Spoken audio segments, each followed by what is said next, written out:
আপনি যদি একজন নতুন ইউটিউবার হয়ে থাকেন তাহলে আজকের ভিডিওটা আপনার জন্যই।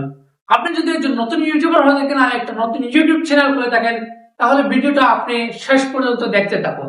আপনি যখন একটা নতুন ইউটিউব চ্যানেল খুলবেন, ইউটিউব চ্যানেল খোলার পরপরই আপনি কখনো ভিডিও আপলোড দেবেন না, তাহলে আপনার ভিডিওতে কোনো ভিউ আসবে না। তাহলে কি করতে হবে আপনাকে? প্রথমে আপনার ইউটিউব চ্যানেলকে ভেরিফাই করতে হবে। আপনি যদি আপনার ইউটিউব চ্যানেলকে ভেরিফাই না করেন তাহলে আপনার ইউটিউব চ্যানেলে যখন ভিডিও আপলোড দেবেন তখন থাম্বনেল দিতে পারবে না। আর থাম্বনেলের গুরুত্ব আপনি একজন নতুন ইউটিউবার হিসেবে জানেনই। তো আপনি যখন থাম্বনেল দিতে পারবেন না, আরো কিছু অসুবিধা আছে।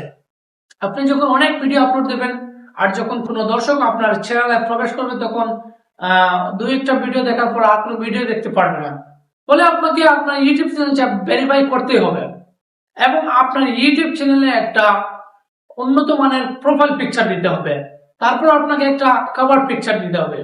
আর প্রোফাইল পিকচারের গুরুত্ব তো বুঝতেই পারছেন। একটা প্রোফাইল পিকচার দেখে আপনার চ্যানেলের মানে একটা গুণমান, আপনার চ্যানেল কতটুকু উন্নত মানের, আপনার চ্যানেল কতটা ডিজিটাল বা কতটা প্রফেশনাল, সেটা অনেকে মানে ধারণা করেন প্রোফাইল পিকচার দেখে।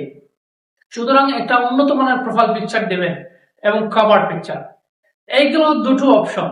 তারপর আপনাকে কি করতে হবে? তারপর আপনি আপনার ইউটিউব চ্যানেলের যে কিওয়ার্ড আছে, ধরুন আপনার চ্যানেল আরেকটা বিষয়, আপনি যদি ইউটিউব চ্যানেল খুলেন তাহলে আজে বাজে ভিডিও ছাড়বেন না। ধরুন আপনি ইউটিউব চ্যানেলে আপনার তিলাওয়াত ছাড়েন, তাহলে তিলাওয়াত রিলেটেড ভিডিও ছাড়বেন। ওয়াজ রিলেটেড চললে শুধুমাত্র ওয়াজ রিলেটেড ভিডিও ছাড়বেন। আপনি যদি তিলাওয়াত, ওয়াজ, হাম, নাত, গজল, ছবি, গান এগুলো মানে আজে বাজে করেন, গুলিয়ে ফেলেন, তাহলে আপনার ইউটিউব চ্যানেলে কিন্তু ভিউ আসবে না। সুতরাং আপনার ইউটিউব চ্যানেলকে একটা ধারাবাহিকতার মধ্যে রাখতে হবে।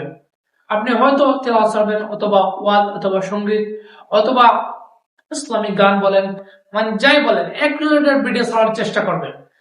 আর আপনি ধরুন আপনার ওয়াজ রিলেটেড ভিডিও ছাড়েন তাহলে আপনার ইউটিউব চ্যানেলে কিওয়ার্ড দিতে হবে ওয়াজ রিলেটেড। এই কিওয়ার্ডের গুরুত্ব কি? এই কিওয়ার্ড দিলে আপনার ইউটিউব চ্যানেল যে আছে মানে ইউটিউব বুঝতে পারবে আপনি কোন রিলেটেড ভিডিও ছাড়ছেন।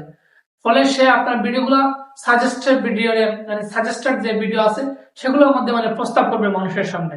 তারপর আছে আপনার ইউটিউব চ্যানেলের ট্যাগ। ট্যাগ গুলো ব্যবহার করলে আপনার ইউটিউব চ্যানেলের ট্যাগ অনুযায়ী সাজেস্ট করবে মানুষের সামনে। এগুলো করতে পারলে আপনার ইউটিউব চ্যানেলটা মোটামুটি সুন্দর হয়ে যাবে, একটা প্রফেশনাল ইউটিউব চ্যানেল হয়ে যাবে। তারপর আপনাকে লক্ষ্য রাখতে হবে, ফোকাস দিতে হবে আপনার ভিডিওর কোয়ালিটির উপর। যদি একজন নতুন ইউটিউবার হিসাবে আমিও এটা মানে বিশ্বাস করি যে খুব একটা কোয়ালিটিপূর্ণ আপনার ভিডিও হবে না, যেমন আমার ভিডিওটা খুব একটা কোয়ালিটিপূর্ণ না, কিন্তু আপনাকে কোয়ালিটির দিকে ফোকাস দিতে হবে। দিন থেকে দিন আপনার ভিডিওর কোয়ালিটির মান বাড়াতে হবে। তারপর আসবে আপনার থাম্বনেইল। আপনার থাম্বনেইল ঠিক সেম, যেমন আপনি নতুন ইউটিউবার হিসাবে খুব বেশি কোয়ালিটিপূর্ণ একটা থাম্বনেইল হবে না, কিন্তু দিন থেকে দিন, দিন হতে দিন আপনার ভিডিওর থাম্বনেইল কোয়ালিটিপূর্ণ করতেই হবে। যদি আপনার ভিডিওর কোয়ালিটি, আপনার ভিডিওর থাম্বনেইলের কোয়ালিটি যদি কোয়ালিটিপূর্ণ না হয়, মানে ভালো কোয়ালিটি না হয়, তাহলে ভিউজ খুব একটা বেশি আসবে না। দিন দিন আপনার চ্যানেলটা শুধু ডাউন হতে থাকবে। যদি আপনার দিন দিন আপনার ভিডিওর কোয়ালিটি বৃদ্ধি পায়, যদি আপনার থাম্বনেইলের কোয়ালিটি বৃদ্ধি পায়, তাহলে দিন দিন আপনার চ্যানেলে ভিউজ আসতে থাকবে। একজন নতুন ইউটিউবার হিসেবে যদি এই ধারাবাহিকতাগুলো রাখতেই পারেন, ধরে রাখতে পারেন, তাহলে মানে নিশ্চিত থাকেন 100% গ্যারান্টি আপনার ইউটিউব চ্যানেলে দিন দিন ভিউজ আসতেই থাকবে, আপনার ভিউজ বৃদ্ধি পেতেই থাকবে।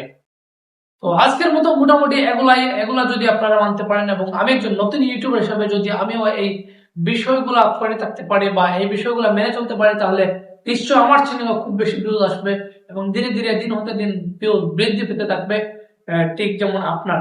তো যাই হোক, আজকের মতো এখানেই। আল্লাহ হাফেজ।